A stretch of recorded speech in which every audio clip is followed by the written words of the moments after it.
ముందు ఈ శాంసంగ్ గడి వేసిన బొక్కడా యాడ్ చూడండి. I just got the brand 23 సొల్లు మాటలండి. నేను ఇప్పుడుకొచ్చి 2 years అవుతుంది శాంసంగ్ S23 అల్ట్రా తీసుకుని.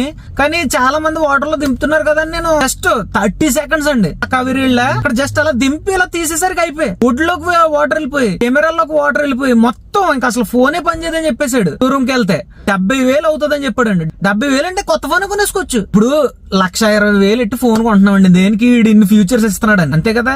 నమ్మేసి వాటర్ లో దింప ఏమైద్దిలే అంత ఉంది కదా అది ఇది అని. ఆ దరిద్రం ఏంటంటే 2 years అయిపోయింది, వారంటీ లేదు. సచ్చినట్టు ఇంకా బయటికి వెళ్ళా, డేటా పోకుండా అయితే తీసిచ్చాడు బెంగళూరులో. నేను తర్వాత నెక్స్ట్ వీడియోలో చెప్తాను అది.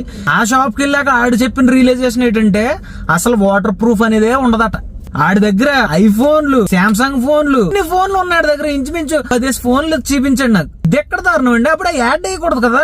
నాకు ఇప్పుడు 30,000 వచ్చింది, ఎవడెత్తాడు బొంగు. దయచేసి నేను చెప్పాలనుకుంది ఏంటంటే వాటర్ అసిస్టెంట్ లేదు, బొంగు లేదు, బోసానం లేదు. జాగ్రత్తగా ఉండండి. మీ దగ్గర వాటర్ అసిస్టెంట్ ఉంది కదండి, లోపల దింపారనుకో తర్వాత ఎవడో పట్టించుకోవట్లేదు. ఈ ఫోన్లు ఉన్న వాళ్ళు శాంసంగ్ ఫోన్లు యాడ్ లో చూసి ఇట్లో దింపకండి. దింపితే ఇంకా అయిపోయిందే మీ ఫోన్.